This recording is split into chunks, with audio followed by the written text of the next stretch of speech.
New Year in the balance. More COVID cases in Taiwan cast a shadow over Lunar New Year celebrations.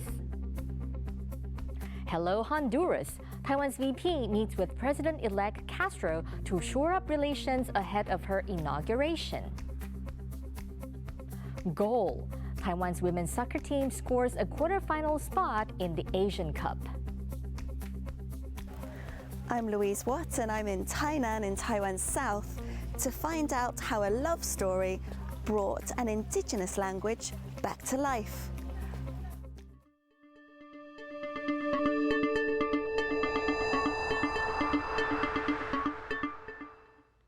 A warm welcome to TaiwanPlus News. I'm Betty Chen. Taiwan reported 21 local cases and 43 imported cases of COVID-19 on Thursday. 13 of the new local cases were from clusters in the northern city of Taoyuan, and the remaining 8 were linked to the harbor in the southern city of Kaohsiung. Health officials say the Kaohsiung cases were all traceable and their virus sequence had not been found elsewhere in Taiwan. But with the Lunar New Year holidays almost upon us, authorities are advising the public to keep vigilant. James Trader reports. With the biggest holiday of the year approaching, health officials in Taiwan are weighing up how best to balance stopping the spread of COVID-19 with restrictions on daily life. Of the 46 local cases reported on Wednesday, 14 of them came from a cluster in the northern city of Taoyuan, where many of those infected said they had eaten at a hot pot restaurant in the Bada district of the city. The discovery led to new guidelines for dining out in Taoyuan, which include cutting restaurant capacity by half and mandating customers to wear a mask when they leave their table. On Thursday, Taoyuan's mayor reassured the public that there were no plans to ban restaurant dining outright. 那目前并没有餐厅内用停止的这个规划。要视疫情状况，那目前的疫情那么虽然有部分不明的这个感染源，但我们在追踪疫情方面非常的仔细。And that's a sentiment echoed by the central government. 当然有一些区域它相对的风险稍高一些，但也不是绝对的。如果有群聚的场合都把它禁止的话。那基本上都会禁止到，也会影响到我们很严重的一个民生的问题。In keeping with efforts to minimize the impact on people's lives, health authorities have indicated that even as cases rise, they'll try to limit restrictions. But that subtle shift in approach comes as authorities confirm there are multiple active transmission chains of the Omicron variant. 海宣前已经有说明过，有8个这样的一个事件有验出不同的 Omicron， 那再加上目前今天有讲这个宜兰跟台北新北这2起又是分别不同的 Omicron， 所以确实是有10个不同的一个独立的传播链。Room for flexibility has been won by Taiwan's relatively high vaccination rate. First dose coverage currently stands at just over 80% and second dose at 74%.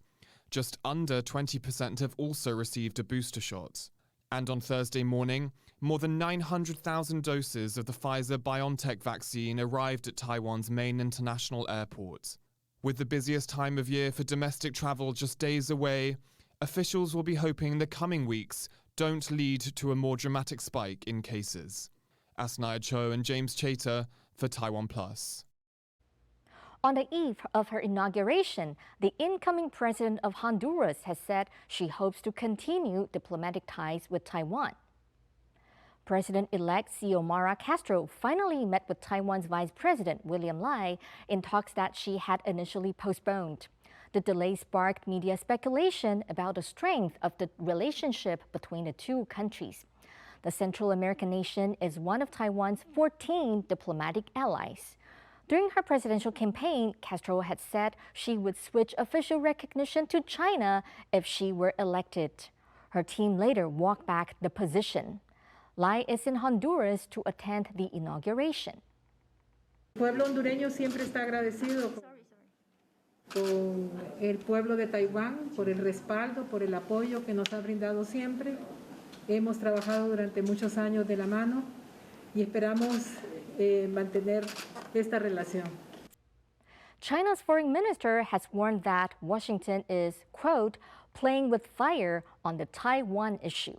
His comments came in a phone call with his U.S. counterpart.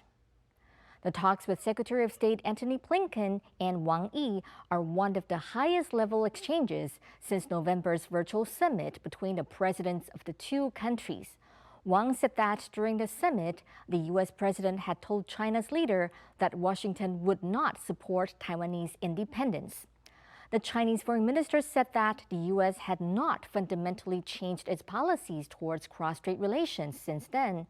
The two sides also discussed the potential for conflict between Russia and Ukraine, with Blinken stressing the importance of de-escalation and diplomacy. And now let's take a look at some of the other international news making the headlines. We start in the United Kingdom with the Prime Minister facing tough questions about where to draw the line with China's action against Taiwan. Jaime Okan has our World News Roundup. Taiwan's security featured in Wednesday's Prime Minister's question session in the United Kingdom, where members of parliament ask questions to government ministers which they are obliged to answer. On the heels of this week's incursion of Chinese military planes into Taiwan's air defense zone, a lawmaker drew parallels with the situation of Ukraine being threatened by its bigger neighbor Russia. Earlier this week, China sent 39 planes into Taiwan's defense zone, the largest number in a single day since October last year.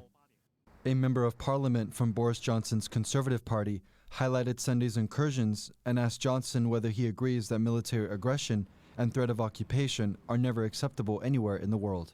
The Chinese military flights that have taken place near Taiwan in recent days and months are not conducive to peace and stability in the region. And what we need is a peaceful and constructive dialogue by people on both sides of the Taiwan Strait. The situation in Ukraine is one of the biggest territorial crises facing Europe. Around 100,000 Russian troops are now stationed near its border with Ukraine, but Moscow denies its plans to invade. The United States has issued a written response to several Russian demands in its effort to try and avoid a conflict between Russia and Ukraine. The U.S. said it has rejected Moscow's call to block Ukraine from joining NATO, but U.S. Secretary of State Antony Blinken said the document describes areas where both Russia and the U.S. could find common ground. Blinken says he expects to discuss the next step with the Russian foreign minister in the coming days. There should be no doubt about our seriousness of purpose when it comes to diplomacy, and we're acting with equal focus and force to bolster Ukraine's defenses and prepare a swift, united response to further Russian aggression. North Korea fired what's believed to be 2 short-range ballistic missiles into the waters off the east coast of the Korean peninsula. According to South Korean military officials, the tests were conducted in the early hours of Thursday. It's the 6th missile test this month, which makes January's tally more than all of last year. Pyongyang has stated it will consider resuming, quote, all temporarily suspended activities. It's a reference to its self-imposed moratorium on tests of nuclear weapons and long-range missiles. Under international law, North Korea is barred from developing ballistic missiles and nuclear weapons. Kamashu and Jaime Okan for TaiwanPlus. Coming up, as Taiwan prepares for Lunar New Year festivities, a key staple is in short supply. We'll have details after the break.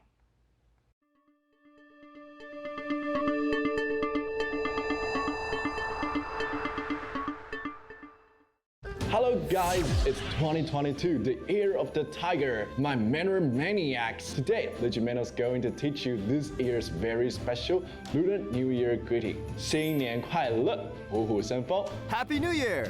And 2 tigers bringing a gust of wind? Hu means tiger, Sen means bring or produce, Feng, wind. So, may the year of the tiger bring you the breeze of vigor, vitality, and good fortune. 新年快乐，虎虎生风. This is totally my year. I can feel it. I got the eye of the tiger, you Mandarin fighter, and you're gonna hear me roar.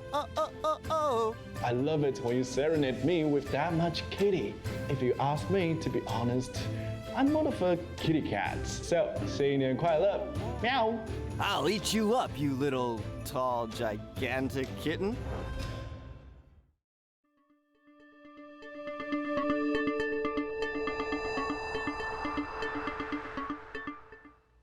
Welcome back. You're watching Taiwan Plus News. Police in central Taiwan's Changhua County have arrested 3 people and placed 2 more under house arrest for allegedly facilitating the abuse of foreign students at a local university. Earlier this month, a Ugandan student came forward accusing Zhongzhou University of Science and Technology of luring 14 overseas students with promises of scholarships and paid internships. The students say they were instead forced to pay hefty sums and work overnight shifts in blue-collar jobs. The school has denied any wrongdoing, insisting that it followed regulations for the recruitment of foreign students and work-study programs. As families in Taiwan stock up for their Lunar New Year banquets, one staple has become hard to find. There's a shortage of eggs in the country, and what few remain are selling out fast. Eric Gao finds out why. This Lunar New Year isn't off to a cracking start. Vendors, markets, and restaurants are all complaining of a severe shortage of eggs. 我只剩这一篮，一般来讲都会缺到2天，一天叫3箱，可能就是少给你1箱了。 It's the same story at the markets. Eggs are completely out of stock. Even if more are delivered, they disappear fast. 3个小时就卖光，维持20箱左右，不会多，他要多也没办法给你。 The shortage has led to a price increase, and the government's Council of Agriculture has stepped in to stop them from climbing any further. The price controls will be in place at least through the end of the holiday period. The council says the shortage is due to recent cold weather, as lower temperatures can cause chickens to stop laying eggs. But egg farmers are blaming rising operating costs. 是饲料涨价的成本问题啦，半年前差不多10块多，现在涨到15块了。 The council is working with farmers to increase supply, but the quantities probably won't return to normal until the end of February. At least this didn't happen in the year of the chicken. Bill Kong and Eric Gao for TaiwanPlus. Taiwan's President Tsai Ing-wen on Tuesday posthumously promoted an F-16V pilot killed during a training exercise earlier this month. Captain Chen was promoted to the rank of major effective January 11th. That's the day the fighter jet he was piloting crashed into the sea after taking off from Jiayi Air Base in southern Taiwan. Siraya is a language that was once spoken in the south and west of Taiwan, but it died out more than a century ago. Now a love story between a Taiwanese woman and a Filipino man has brought this indigenous language back to life. Louise Watt has this report from Tainan.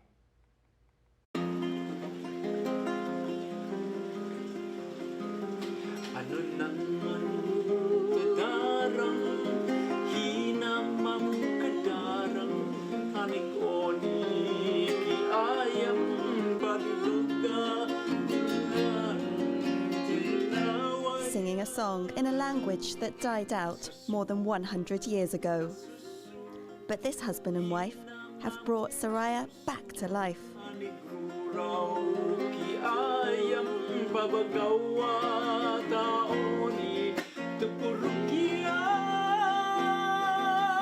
Uma is a Siraya, an indigenous group that used to live on the plains in western Taiwan.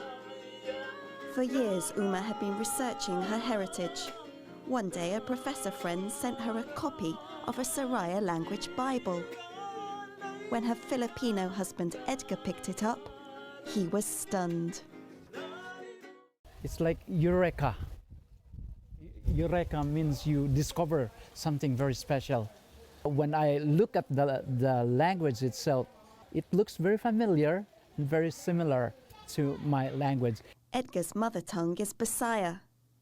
Like Taiwan's indigenous languages, it's part of the Austronesian language family, which extends through Southeast Asia to islands in the Central and South Pacific.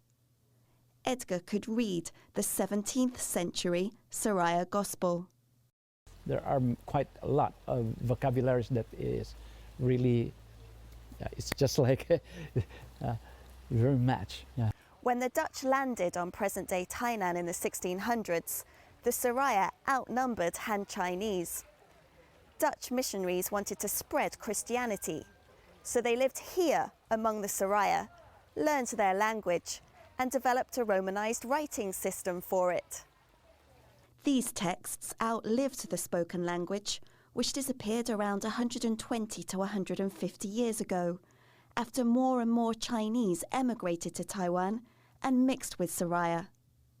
But no one knew how it might sound, until Edgar picked up the Bible that day. On one side is Dutch, and the other Siraya. Pe kai kame wagi kata ki paulan kamamsing.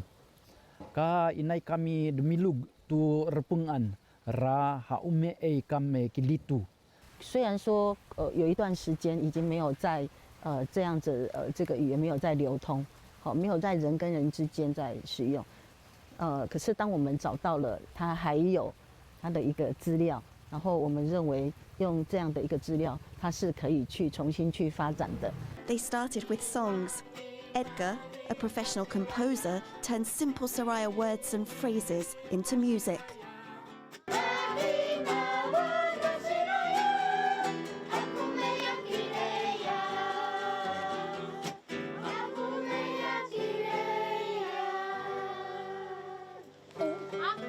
The couple worked with linguists and trained teachers, and now the language is taught in more than 20 schools in Tainan. In this school, all the pupils learn it for 2 hours a week.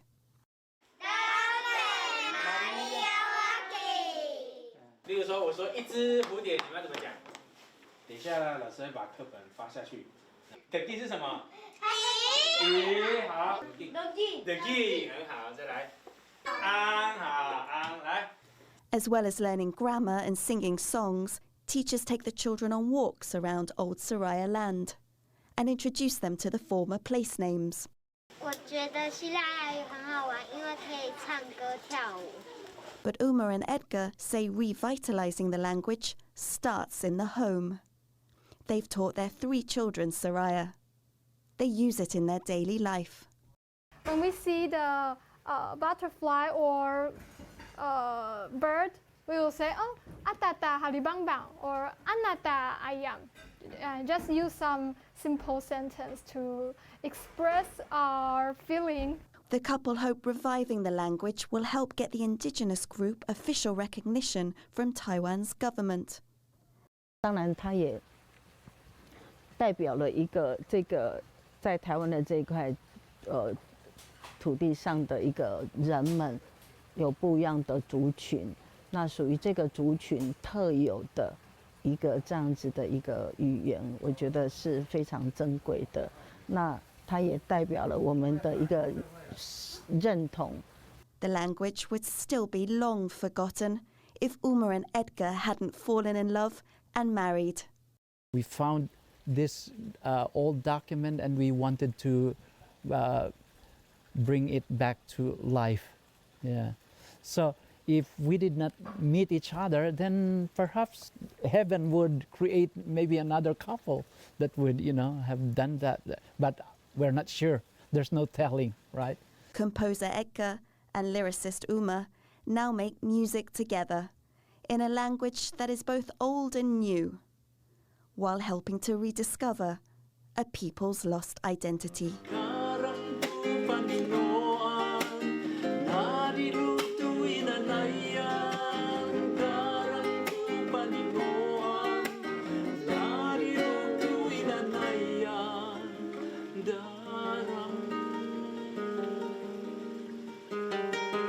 Ricky and Louise Watt for TaiwanPlus. Alexander Edelar is a historical linguist working on Austronesian languages at the University of Melbourne's Asia Institute. He worked with Edgar and Uma to create a grammar guide and vocabulary of the Siraya language. TaiwanPlus reporter Louise Watt spoke to the Australia-based Dutch linguist and asked him about the challenges in reviving lost languages. Stopped being spoken about 150 years ago, 120 years ago. But when it stopped being spoken, it had probably already borrowed a lot, or it was already influenced by Chinese quite a bit, the local Hokkien Chinese. So Siraya was almost irrecognizable from the bits and pieces that we have as evidence. It was almost recognizable for someone like me who had studied the 17th century Siraya. How unusual is it for a language that has essentially died out, the spoken language, to be brought back to life? It's extremely unusual.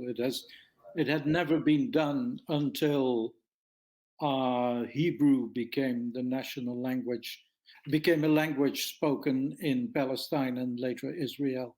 That is the first language which was successfully revived, and it wasn't successful in the beginning. You need extremely motivated people who would even go who would go in absolutely great length to push that, and you don't get support from the world around you who think that you are a bit of an eccentric and that they shouldn't pay attention to you, that it's not worth taken seriously. You will Edgar and Uma had an enormous resistance from scholars in Taiwan and from linguists at the beginning who were not taking them seriously. Taiwan's women's football team is one game away from qualifying for its first World Cup competition in over 30 years. The squad scored an emphatic win over Iran earlier this week in the Women's Asian Cup. Ken Ning has the story. Early nerves were settled when Taiwan's captain Lai Liqing scored just 4 minutes into the make-or-break clash with Iran. Lai added a second goal in the 31st minute, aiming for her teammate at the back post. Her cross instead squeezed into the net off the upright.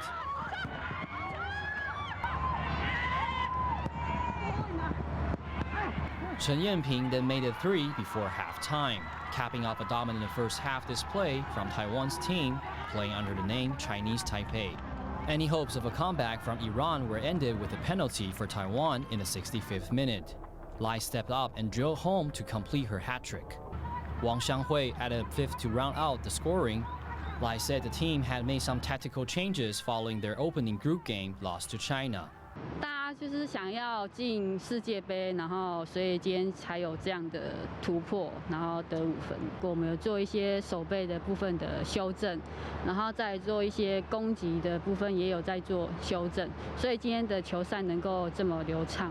A huge win was in fact Taiwan's first in a Women's Asian Cup in 19 years. Taiwan finishes as runners-up of Group A behind China in first. Their progress has been helped by the withdrawal of the host nation, India, who were also in Taiwan's group. The team now face a quarterfinal, most likely against the Philippines. Win that and they will have secured a place at the 2023 FIFA World Cup in Australia and New Zealand, Taiwan's first appearance on that stage since 1991.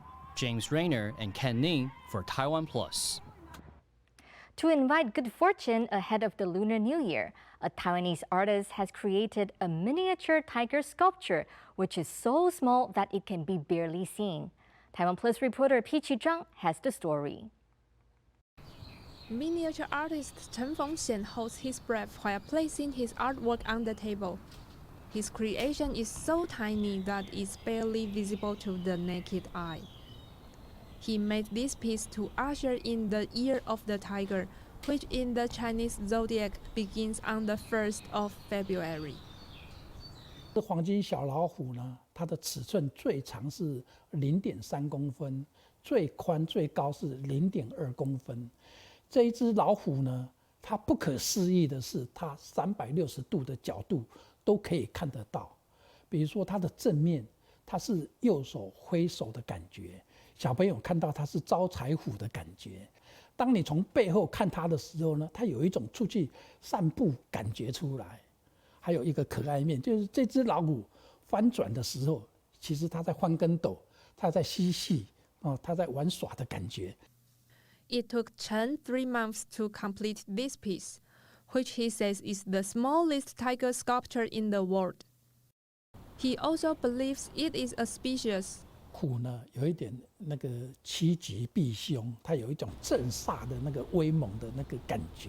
也许这个虎年呢，可以把疫情给镇煞住了。